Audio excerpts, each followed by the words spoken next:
apa-apaan nih ya? Kalian cari siapa? Manusia. Kalau kamu mau selamat, diam kamu. Saya ini suami Rina. Kamu harus mempertanggungjawabkan perbuatan kamu. Kita selesaikan di sana. Ayo. Pak, betul Pak. Jangan buat saya Pak. Pak, jangan buat polisi Pak. Pak, kita selesaikan ke keluarga lagi Pak ya. Tolong, enak aja ya kamu ngomong. Gegara menggoda istri orang, seorang tabib langsung digelandang. Setelah pihak keluarga mengajak berdamai, perkaranya selesai.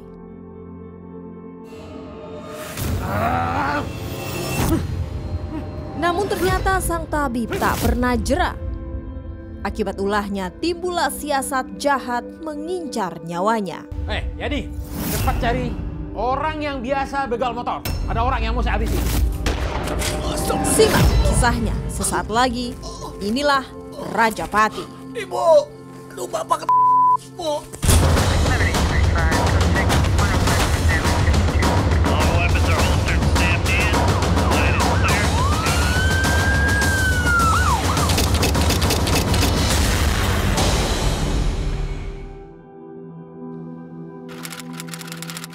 Seorang ibu rumah tangga, sebut saja Rina. Ia sedang gelisah, hati Rina bimbang pula. Manakala rumah tangganya sedang bermasalah, Rina berkonsultasi dengan seorang paranormal, Arman namanya. Rina berniat memasang susu kecantikan, tujuannya agar suaminya setia dan tidak mendua. Jadi gimana Rina? Jadi pasang sekarang? Saya jamin suami kamu gak akan lirik cewek lain. Aduh, saya jadi ragu. Kok ragu? Jangan takut. Namanya juga kamu usaha. Memangnya kamu rela berbagi suami sama istri muda? Ya nggak mau lah, aku nggak mau dimadu. Makanya, ya saya siapkan dulu ya. Tunggu sebentar.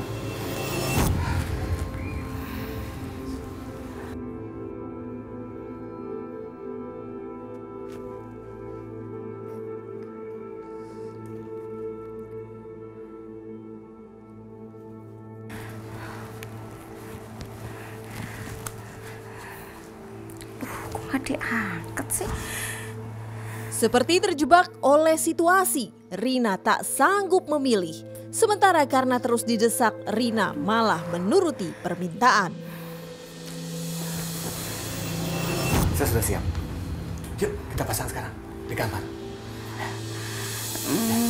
Jangan takut, udah ya. Kamu nggak usah bikin mahar ya. Yang penting kamu sama suami kamu harmonis lagi. Ya, yuk. Gimana ya? Kalau sudah, yuk di kamar pasangnya. Ya. Ya. Ya.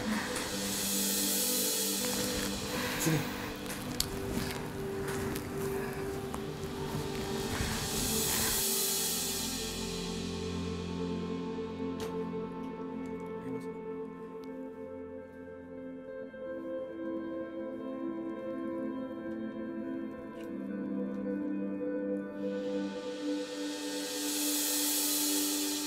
Yang Rina tidak ketahui bahwa sang tabib sedang berahi.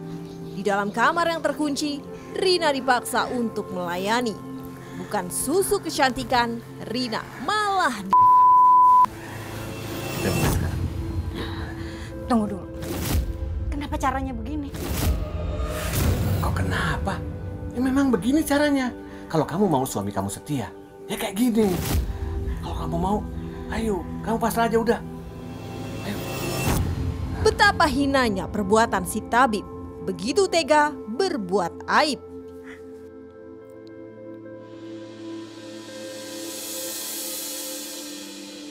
Seiring waktu berjalan, Rina membungkam, memendam rahasia perbuatan Arman dalam-dalam. Namun bukan berarti selesai perkara. Sebabnya Rina terus dikejar walau dirinya tak pernah menanggapi. Sampai akhirnya pesan singkat Arman dibaca oleh Matung, suami Rina. Pesan dari nomor yang tidak dikenal yang berisi kata-kata mesra dan nakal.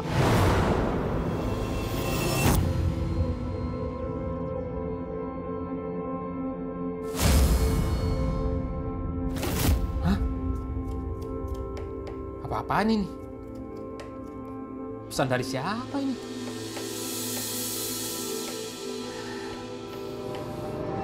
Kurang ajar!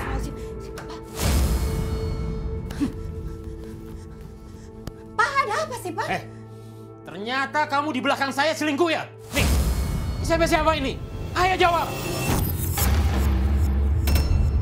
SMS apaan sih, Pak? Mama nggak kenal nomornya. Bohong kamu! Oh, nggak kenal, Pak. Ini jelas-jelas tertera nama kamu di sini. Awas! Jangan kamu sampai bilang tidak kenal dengan orang ini. Mama benar-benar nggak tahu nomor itu, Pak. Mama nggak selingkuh, Pak. Bohong! Enggak, Pak. Jawab sekali lagi, jawab! Jangan kira saya percaya dengan perkataan kamu. Saya akan cari tahu siapa laki-laki selingkuhan kamu. Mama nggak selingkuh, Pak. Demi Tuhan, Mama nggak selingkuh. Awas ya, kalau sampai terbukti kamu selingkuh, saya talak kamu. Mama nggak selingkuh, Pak. Segala ucapan Rina sungguh percuma. Perbuatan Arman telah menyulut murka. Sejak itulah Matum terus meneror Rina. Juga tak henti memburu pria yang diduga kekasih gelap Rina.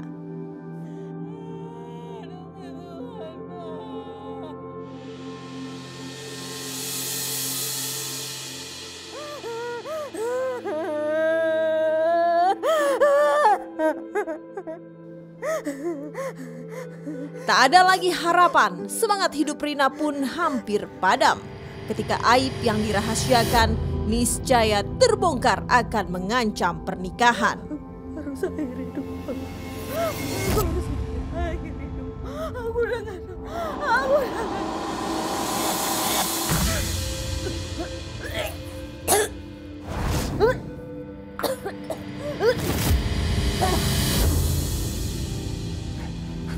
Astaga. Ma, bangun, Ma. Ya. Ma, kenapa kamu nekat begini?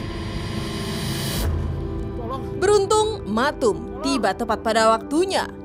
Nyawa Rina berhasil tertolong setelah meminum racun serangga. Selesai Rina pulih, Rina akhirnya mau mengakui.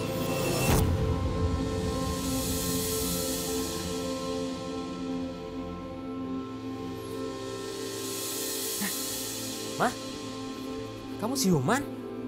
Ya Allah. Pak, Iya. Mama mau bicara sama Papa. Ma, kamu itu kan baru aja siuman. Udah, istirahat aja. Nanti bicaranya kapan-kapan ya. Tapi Mama mau bicara sama Papa. Ma, sebenarnya ada apa sih, Ma? Kok kamu ngotot banget ingin bicara? Papa janji ya, jangan. Pak, laki-laki itu bernama Arman, Pak. Dia tabib paranormal. Jujur, Pak, Mama tadinya mau masak susuk sama dia, tapi ternyata dia Mama, Pak. Apa? Laki-laki itu kamu? Di mana rumahnya? Dan kenapa baru sekarang Mama ngomong?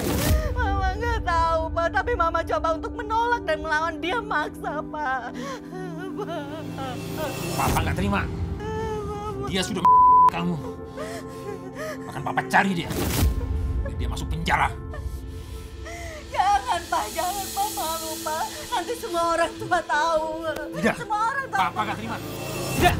Pak, jangan, Pak. Seperti ucapannya, Matum memburu Arman tanpa rasa iba. Arman seolah mendapat karma ketika Matum membidiknya lewat jalur hukum pidana.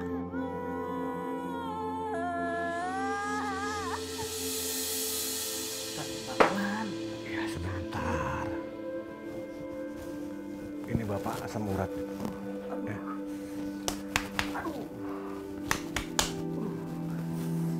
Jangan makan kambing ya, Pak. Bersama seorang temannya, Matu menjemput paksa Arman dari rumahnya. Tanpa basa-basi, Arman langsung digelandang ke kantor polisi. Arman! Arman! Buka pintunya! Arman! Buka pintu! Arman! Siapa sih? Keluar kamu! Arman! Keluar! Arman! Keluar kamu! Ini apa-apaan nih ya? Kalian dari siapa? Manusia kalau kamu mau selamat, diam kamu.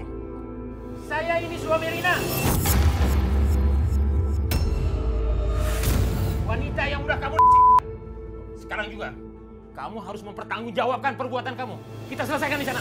Ayo. Pak, tolong Pak, jangan bawa saya Pak. Pak, jangan bawa polisi Pak. Pak, kita selesaikan ke keluarga lagi Pak ya. Tolong Pak. Enak aja ya kamu ngomong. Ampun Pak. Sekarang baru ingat keluarga. Giliran bini orang. Lupa kamu. Ayo, Jangan bawa sekarang bawa dia. Pak, tolong Pak, tolong Pak. Aduh Pak. Arman menyerah, tak berkutik pun pasrah.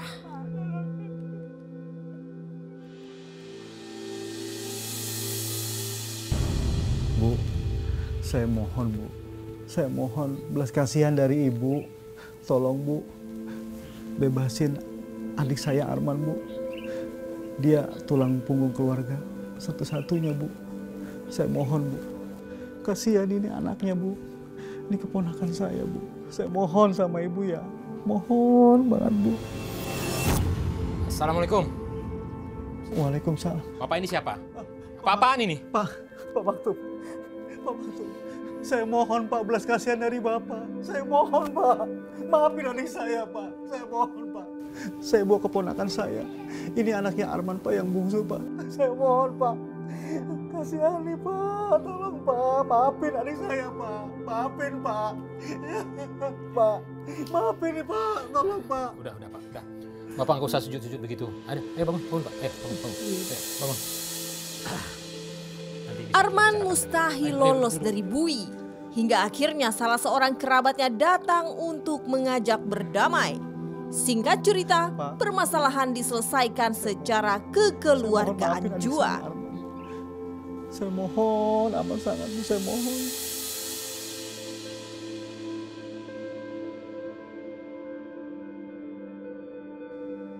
Perdamaian ditandai berupa surat musyawarah, di mana pihak keluarga menjamin Arman tidak akan mengulangi perbuatannya, sedangkan Matu menyatakan bersedia untuk mencabut laporannya. Pak, terima kasih banyak ya Pak. Bu, terima kasih ya Bu. Salim. Ya udah, kami pamit dulu. Assalamualaikum. Waalaikumsalam. Setelah sekian lama, sekira 2 tahun kemudian, ternyata Matu mengetahui bahwa Arman sama sekali tak jera. Seperti dejavu, Matu merasa dikhianati juga, benar-benar tertipu.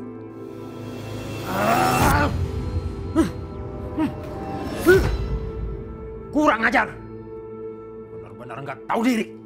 Duduk perkaranya, Royani, abang Matu meninggal dunia setelah sakit-sakitan karena istrinya berselingkuh lalu meninggalkannya. Gara-gara kamu Arman, abang Royani hancur rumah tangganya. Belakangan Matu mendapat nama si orang ketiga yang menjadi biang keladi. Ternyata Arman jua. Arman, tunggu pembalasanku. Kau harus terima akibatnya. Maka timbullah niat jahat bahwa nyawa Arman dijadikan syarat untuk menebus lunas dendam kesumat. Yadi, gimana kau? Lagi di Lebak nih bos. Ada kerjaannya bos. Cepat cari orang yang biasa begal motor. Ada orang yang mau saya habisi. Oke bos, segera cari ya bos. Aman bos. Kemarahan Matum sudah melampaui batas. Dendam harus dibalas. Arman harus segera ditumpas. Seminggu kemudian, Yadi mendatangkan 2 pembayaran, yakni Kusnadi dan Saprudin asal Jasinga, dengan Yadi sebagai perantara yang dijanjikan upah Udah yakin puluhan juta rupiah. Udah saya mental lo. Orang dengan cara menembak. Siap bos, saya sudah siap bos. Tenang aja. Ya enggak? Pasti aman bos. Semua masalah kalau udah ada di tangan kita, semua lancar. Buktikan ucapan kalian. Pasti bos. Aman bos, aman. Sejak itulah Matung mulai mempersiapkan mereka.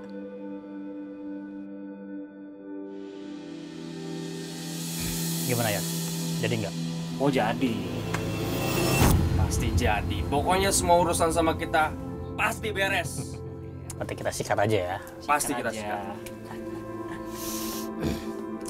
Mana nih? Belum datang juga. Tunggu aja, ntar datang. Oke lah. Nah, Matung memberikan foto Arman juga perintah untuk Gimana, Bos? dilaksanakan. Perhatikan foto ini baik-baik. Dan kalian kenali wajahnya. Namanya Arman. Dan dia ini adalah target kalian. Paham? Paham, bos. Mulai besok juga kalian harus mengintai rumahnya. Kalian pelajari. Dan kalian pantau situasi dan kondisi serta gerak-gerik aman. Paham? aman bos.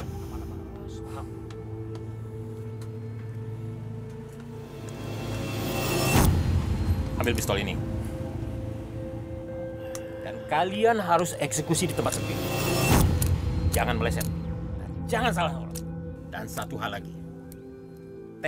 Dia di punggung dari jarak dekat. Siap.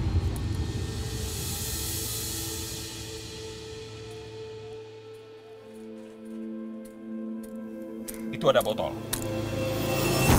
Saya pengen lihat kemampuan kamu. Tembak botol itu. Baik. Rencana aksi Matung begitu teliti, seperti kelompok terlatih. Sebab jika terlaksana eksekusi, Matung CS bisa lolos dari kejaran polisi.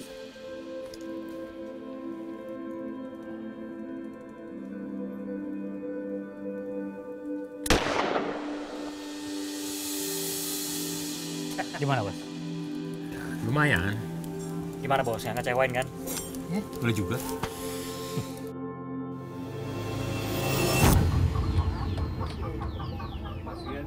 Lantas, Kusnadi diajak survei ke lokasi. Matung memperlihatkan rute kabur setelah korban ditembak Kusnadi. Kus, kamu perhatikan itu. Itu Arman di depan rumahnya. Baik bos.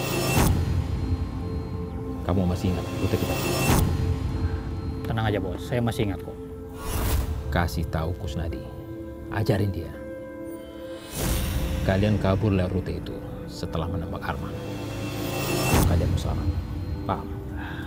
Paham bos.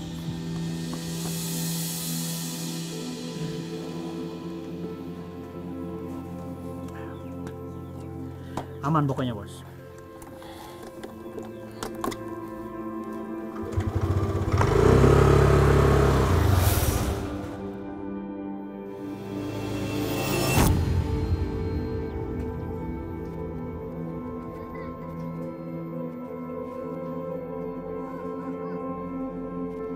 Selama 2 pekan lebih, 2 pembayaran suruhan Matung mengawasi lokasi.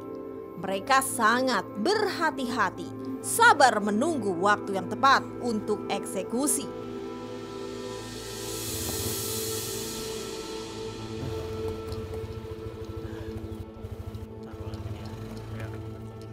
Nyatanya Arman bukanlah target yang mudah. Kusnadi dan Saprudin membutuhkan waktu yang cukup lama.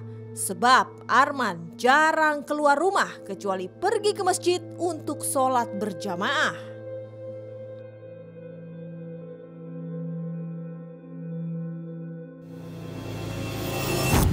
Gimana jadinya nih? Terus sepi. Ya nanti men, kita nunggu aman dulu nih.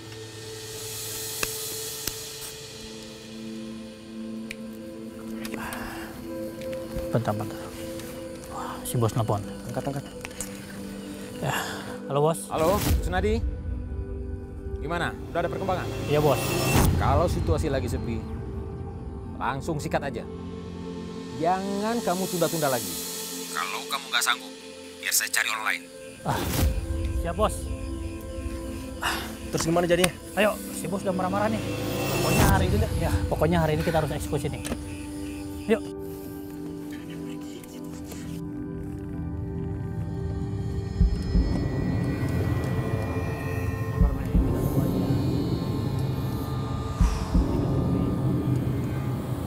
Pada saat bersamaan melintaslah Arman. Tanpa pikir panjang, Kusnadi bergegas mengganyang.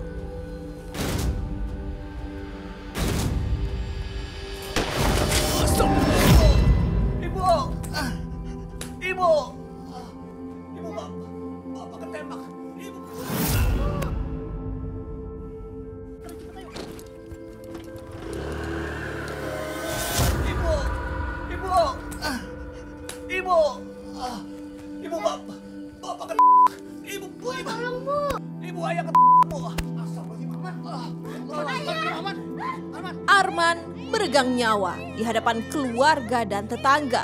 Ia dilarikan ke rumah sakit Mulia, namun tak tertolong juga nyawanya.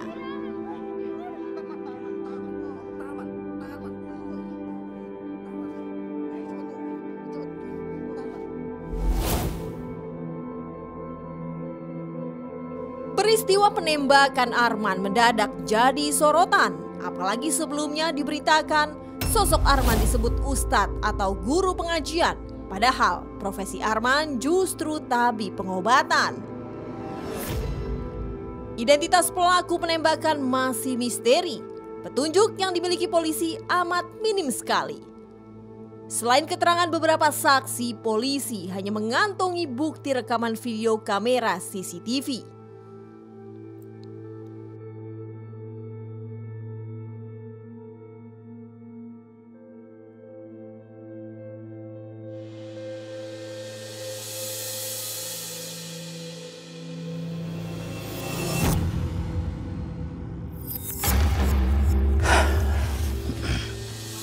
Gimana nih, Udah, tunggu aja. Lama banget.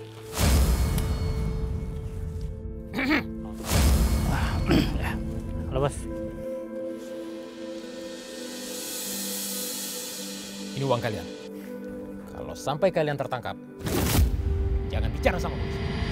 Atau kalian akan menanggung akibatnya. Pokoknya semua beres, Bos. Selesai menyelesaikan pekerjaan, Yadi, Kusnadi, dan Saprudin menerima duit yang dijanjikan. Matu menyerahkan uang 60 juta rupiah kontan secara bertahap 2 kali pembayaran. Bos, makasih, Bos. Bos. Makasih ya, Bos. Ayo, cabut. Namun masa pelarian mereka tidak berlangsung lama. Satu persatu pelaku ditangkap tim gabungan Polda Metro Jaya. Tidak butuh waktu lama, Yadi tertangkap pula. Keempat tersangka pun dijerat menggunakan pasal tentang pembunuhan berencana dengan ancaman hukuman minimal 20 tahun penjara. Jadi 3 orang tersangka yang sudah kita amankan.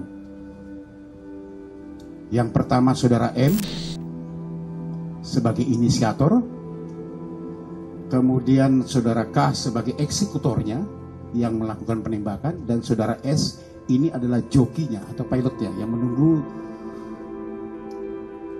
pada saat saudara K selesai melakukan eksekusi, kemudian melarikan diri bersama-sama dengan saudara S.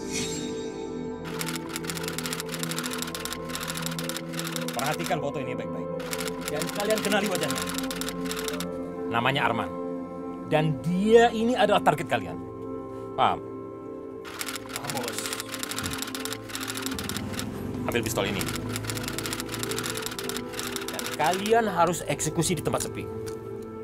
Jangan meleset. Dan jangan salah. Dan satu hal lagi. Tembak dia di punggung dan jarak dekat. Siap. Baik, Bos.